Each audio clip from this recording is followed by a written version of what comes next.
gostam de fazer aqui, gostam mais de advogado. Fizeram um tempo mais ou menos desse tamanho, você chega lá com 20 crentes. E prega que Deus faz isso, e faz mais não sei o que, e etc. Irmãos, e a parede do templo está caindo. A telha, irmãos, está rachada, está goteirando. Irmãos, a grade da igreja está caindo. O muro está quebrado. A calçada da igreja está que nem a nossa aqui, mas não é culpa nossa, não é culpa nossa, não. Isso aí foi a prefeitura, né? Mas se você não arrumar a história, eu vou arrumar, né, Josué? Fazer um negócio bonitinho aí. Então, irmãos, mas por que Deus faz tanta coisa, mas não serve a sua própria casa? Já parou para pensar nisso? Vocês já pararam para pensar nisso? Mas que Deus é esse?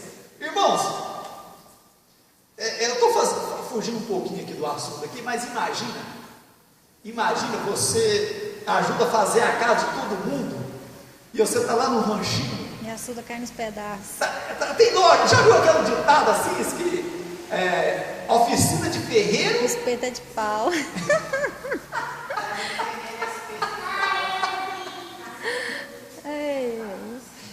É grave, não é, irmãos? É verdade. Mas é um ditado correto. Então, irmão, mas Deus não é assim, não. Deus vai zelar na casa dele. As coisas têm que ser organizadas. Então, olha aqui. Uma coisa interessante aqui. Mas eu tenho que chegar no outro texto lá, irmãos. Mas é só mais essa aqui, nesse texto aqui, olha. Comerão, mas não se fartarão. Entregar-se-ão à luxúria, mas não se multiplicarão. Mas aqui é o sacerdote, né? Entregar-se-ão à luxúria. Vocês sabiam que a luxúria, segundo a igreja romana, é um dos 7 pecados capitais. Lá eles fez uma seleção de 7 pecados, e esse aí o camarada vai para o inferno mesmo. Mas não existe nada disso, irmãos. Porque pecado é pecado. Agora, existe o pecado da luxúria. A Bíblia fala sobre ele, né? Então, quem vive nessa prática é porque ele é avarento. Não é pecado você ter conforto na sua casa. Mas aqui a Bíblia está falando daqueles que vivem numa luxúria à custa do suor dos outros, dos pobres, dos necessitados, né? Do dinheiro da lavadeira de roupa, do garimpo, e mesmo ser do empresário, certo? Então faz as campanhas para tirar recursos para viver numa luxúria. Extorquindo os outros, na verdade, né? Na verdade é extorquir mesmo. Viu, irmãos? Não é como Jesus. Eu fui visitar uma missionária lá em casa, só Deus na casa. Depois eu tive. Irmão, eu não fui calado mesmo, não adianta. É conhecida, amiga da gente, amiga da Neide. Aí, naqueles dias, naqueles problemas, aí a Neide vai levar essa eu já cheguei e falei, meu Deus, tá aqui, eu cheguei lá. E começou a minha falava isso com os irmãos, né, e tal. Aí fui orando, eu falei, Deus, eu vou parar de orar. Por quê, irmãos? Ficava muito sem jeito. Imagina se Deus, se naquele tempo me desse a dificuldade que eu ia ter em relação à igreja. Eu sinceramente parei de orar. Falei, não, Senhor, deixa isso para frente, né? Deixa para frente. Eu quero ficar perto dos meus irmãos. Eu estou certo ou estou errado, irmãos? Está certo. Estou certo, né? Então aí é o seguinte: olha a casa desse povo que faz campanha, e quem é que fica rico? Só mora nos melhores condomínios da cidade e tem 4 ou 5 carros importados. Luxúria. Precisa disso? Não. Alguém que tem só ele, mas a esposa e tal, ele precisa de 4 carros importados, irmão, no valor de 200, 300, 500 mil reais? Vocês acham que precisa? Não. Agora, olha esse texto aqui, irmãos. Nós estamos falando de conhecimento, né? O povo é destruído por falta de conhecimento. No livro de 2 Crônicas, capítulo de número 15, segundo livro de Crônicas, eu acho interessante. Aqui em Reis aqui. Alguns falam em 2 Crônicas. Não, é no segundo, é porque é livro, né? Então diz assim: sobre um rei de Judá. Esse rei era bom, só porque no final da vida dele, ele se gloriou, ele teve problema. Mas olha o que ele fez. Então veio o Espírito de Deus sobre Azarias, filho de Obed. Esse é o profeta. Não é profetada, não. Esse é profeta. Porque tem os que dão as profetadas, tem o verdadeiro profeta. Eu sou um profeta porque eu estou pregando a Bíblia Sagrada. E de vez em quando, às vezes, Deus lá de vez em quando me usa através de dom da profecia. Agora, isso aqui é uma profecia. Então é o seguinte: e saiu ao encontro de Asa. Asa era o rei, e disse: ouve-me, Asa, e todo Judá e Benjamim, o Senhor está convosco, enquanto vós estáis com ele. Conhecimento. E se o buscardes, o achareis. Porém, se o deixardes, vos deixará. Não quer conhecer Deus? Deixa para lá. Viu? Mas quando na sua angústia se convertia ao Senhor Deus de Israel e o buscava, o achava. Então todas as vezes que você procurar o Senhor, Ele sempre estará disposto a te ouvir. Mas se você deixar, Ele não vai ficar te adulando, não. Deus não é assim, não. Deus não é assim. Olha aqui. Naqueles tempos não havia paz, nem para os que saíam, nem para os que entravam, mas muitas perturbações sobre todos os habitantes daquelas terras, porque gente contra gente, cidade contra cidade se despedaçavam, porque Deus os conturbava com toda angústia. Por que Deus estava permitindo isso? Porque eles desprezaram o conhecimento. Asa era rei de Judá, no tempo do profeta, o profeta Asa era antes um pouco do profeta Oséias. Então diz assim, mas o profeta diz para Asa, porque ele estava sofrendo um problema muito sério, porque não havia paz. Irmãos, aonde falta conhecimento, o povo vive em briga, não há paz, porque não tem conhecimento da Bíblia. Aí o profeta, que Asa era um homem temente a Deus, foi para a oração, e houve uma ameaça lá de outro rei, que já é outro assunto, nós não vamos entrar na questão.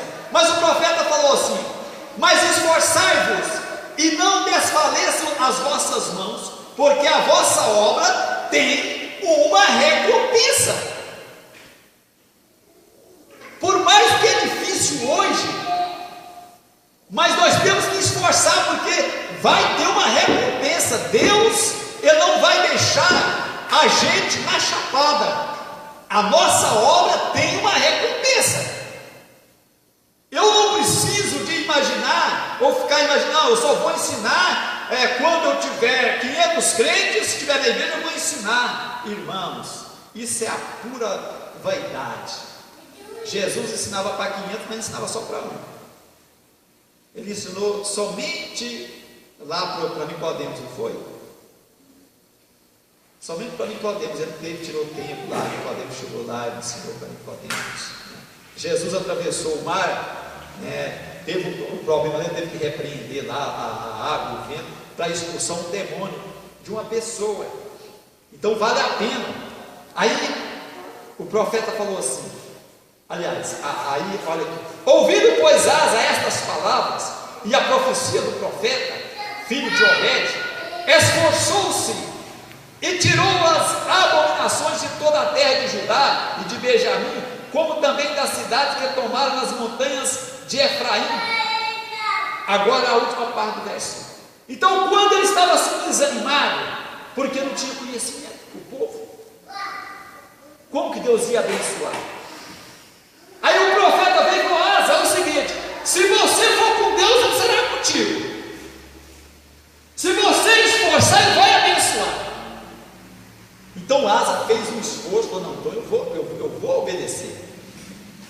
Primeiro, ele tirou as abominações de toda a terra. O povo cultuava deuses nos pés das árvores, nas montanhas e etc.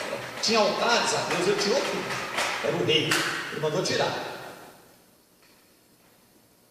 E olha o que ele fez: e renovou o altar do Senhor que estava diante do pórtico, ou seja, do alpendre do Senhor.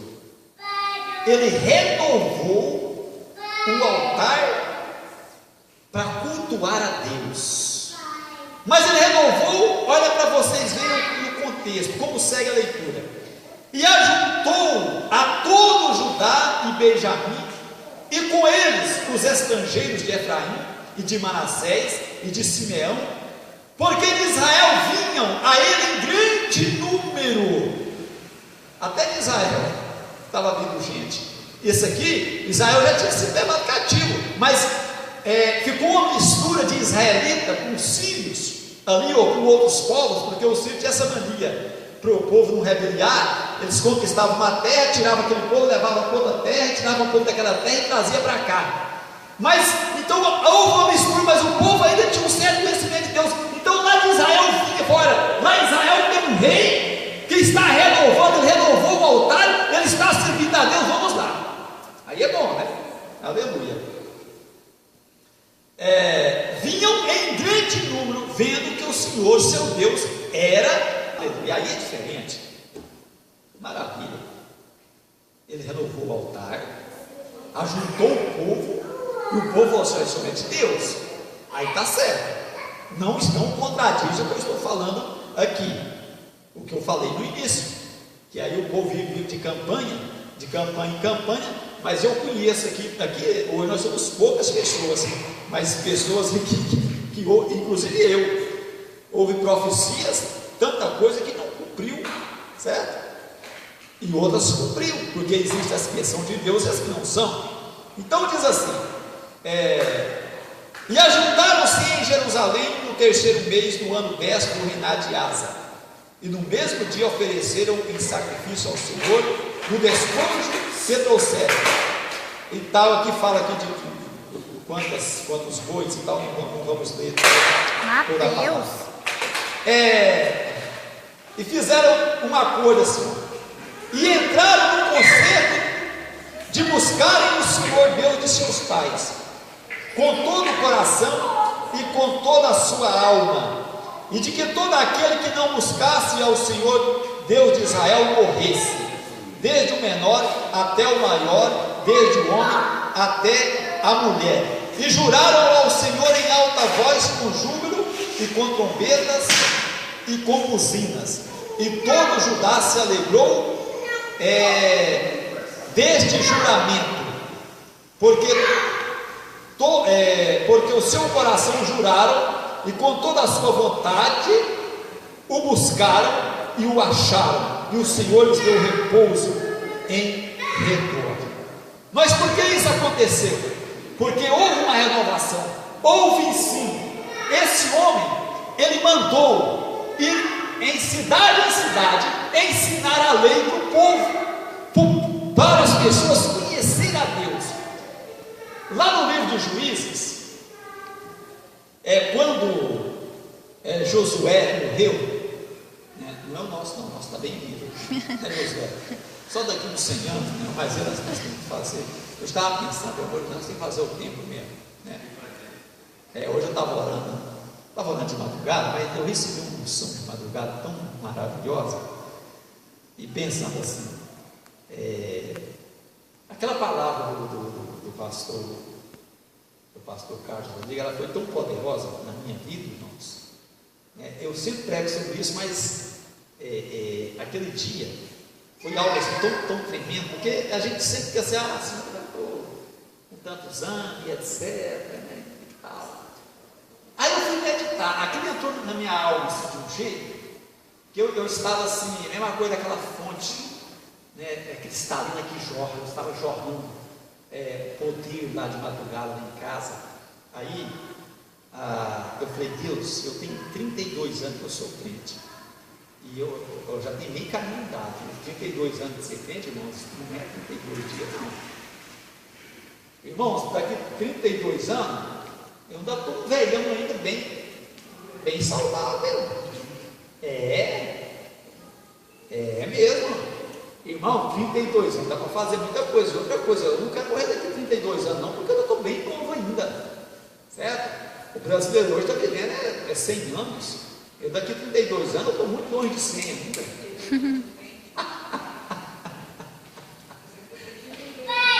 Então, irmãos, dá para fazer. Eu estava lembrando da minha conversa com o Josué. Aí é o seguinte, irmãos, Josué morreu.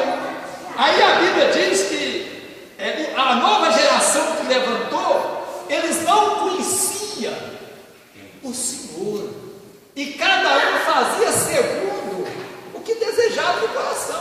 Aí o Josué fazia o culto dele, né? A irmã Maria o culto dela, lá do jeito que ela achava que dava certo, o Fabrício a mesma coisa, eu a mesma coisa, a Lucineide, a Alzineide, etc. Irmãos, faltava alguém para liderar, tem que ter alguém para tomar frente e ensinar. Cada um fazia de acordo com o que queria, e aí não pode haver avivamento. Aí a divisão, por isso que Asa havia divisão, conturbação, e porque Deus permitiu. Aí falou: Asa, é o seguinte, ensina a Bíblia para o povo, ensina a Bíblia. Agora a Asa tinha uma vantagem, né? Porque ela era rei, ela obrigava. Porque nós vemos isso aqui, viu? Que aquele que não fizesse juramento, tanto homem como mulher, morria. É para todo mundo jurar, hein? Mas se quem pudesse obrigar, hein? Nossa. E Jesus da glória. Ai, nosso Deus, mas se Deus me der essa oportunidade. Ai, Jesus, mas depois hoje mudou, assim, não é por força nem por violência, né? É pelo Espírito. Mas se Deus me der essa oportunidade, irmãos, olha, eu falo para vocês que essas cadeiras aqui estavam lotadinhas e crente estava aqui, certo? Se eu pudesse obrigar, eu não posso, né? Então o rei podia. Aí então o profeta lhe deu uma palavra, uma palavra de ânimo.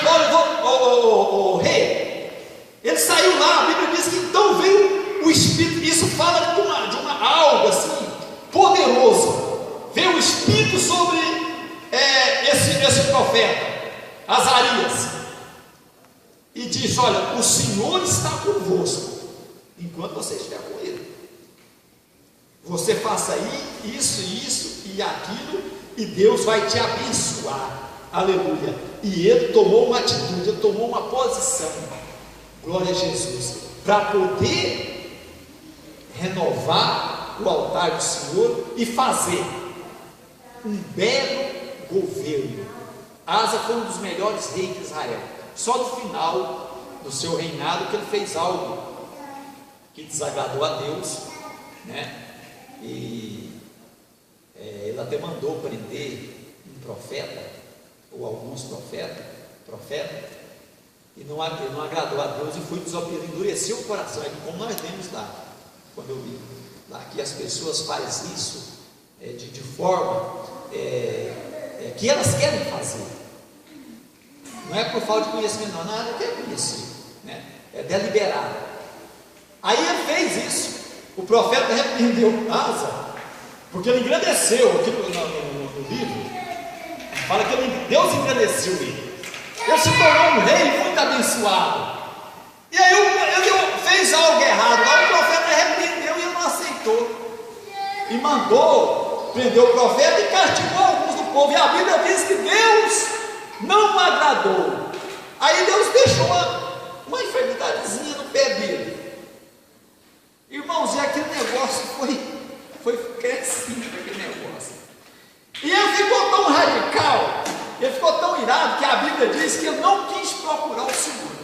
Olha para vocês verem o que é o homem, irmãos. Mas procurou o médico, mas ele não quis procurar Deus. Se ele tivesse arrependido, que nem ele fez aqui, e procurado o Senhor, Deus tinha curado ele. Mas ele não procurou, ele ficou endurecido e falou: não, eu vou para o médico, mas morreu na mão do médico. Olha o que é o ser humano, irmãos. O tanto que o ser humano é difícil de você compreender. Ele endureceu. Ele, não, eu não vou procurar Deus, eu vou procurar um médico, mas morreu. É porque aqui Deus tinha falado com ele: olha, se você me procurar, você me acha. Se você estiver comigo, eu estou com você. Então, irmãos, a falta de conhecimento traz destruição para o povo. Então nós precisamos de conhecer a Deus, viu? O meu povo foi destruído porque lhe faltou conhecimento. Então hoje a igreja do Senhor Jesus tem que ter muito cuidado, porque a falta de conhecimento traz consequências, traz destruição. Então nós temos que aprender a Bíblia, irmãos. Todo dia temos que ler a Bíblia. Todo dia nós temos que ter como hábito mesmo, um hábito prazeroso de ler a Bíblia, de falar da Bíblia, porque aí sim, aí Deus está perto de nós, porque a Bíblia é o único livro que a gente lê onde o autor está presente, porque o autor é Deus, é o Espírito Santo. O único livro que você lê, em qualquer lugar que você estiver, o autor está ali. Aleluia. Então, nós não vamos perecer por falta de conhecimento, porque nós sabemos disso, né? Mas não vamos fazer como Israel. Não, eu não quero aprender, eu não vou ler a Bíblia. Irmão, se temar por Deus, é Deus que vai perder ou é nós? É nós. Somos nós, né? Não adianta, Ele é soberano, irmãos. Com Deus a gente apenas se submete. É assim, Senhor? É, então eu vou fazer, viu? É que nós temos feito, eu tenho falado com o Senhor: Deus, olha, o que o Senhor quer que eu faça? O que é? A minha vida, o meu coração pertence ao Senhor. O que eu tenho que fazer? Se tem que fazer sacrifício, então eu faço sacrifício, né? Mas eu quero ser, ou continuar, ser do Senhor a cada dia, com mais eficiência. Então, irmãos, vamos conhecer mais a Deus através da leitura da Bíblia, através da oração, né? Senta com Jesus às madrugadas ou a hora que você puder, né? Você tira a hora, não é a hora que você puder, não, né? Você tem que remir o tempo. Deus, vamos aqui conversar, vai ler a Bíblia, vai meditar na Bíblia, deixa Deus encher o seu coração de conhecimento, para que você não seja destruído, a sua família não seja destruída. Amém? Amém. Então, irmãos, que Deus possa nos abençoar poderosamente e que nós venhamos a conhecer e prosseguir a nossa jornada. A gente vai conhecer a Deus na eternidade, por eternidade, porque a eternidade não tem fim, não é assim? A gente, às vezes, alguém pensa: mas lá no céu, então agora lá, chega lá, vou fazer o quê? Conhecer Deus. Deus é tão grande que você vai ficar na eternidade conhecendo Deus, viu? Amém? Amém. Deus abençoe a todos os irmãos e que recompensa cada um de vocês. E amanhã, irmão, nós temos um culto lá na manhã. Os irmãos que forem, os irmãos podem vir aqui, está na porta da igreja, 7h20. A gente está aqui e a gente vai ali, bem próximo aqui, mas a maioria não sabe, né? Vamos fazer um culto lá na casa da irmã Ana. Vamos lá, né? O esposo dela, né, não é crente, mas vamos lá, vamos fazer um culto abençoado. É uma promessa que ela tem, de fazer o culto lá e orar para Deus salvar aquele homem. Em nome de Jesus, ela é meu amigo. Amém? Deus abençoe vocês.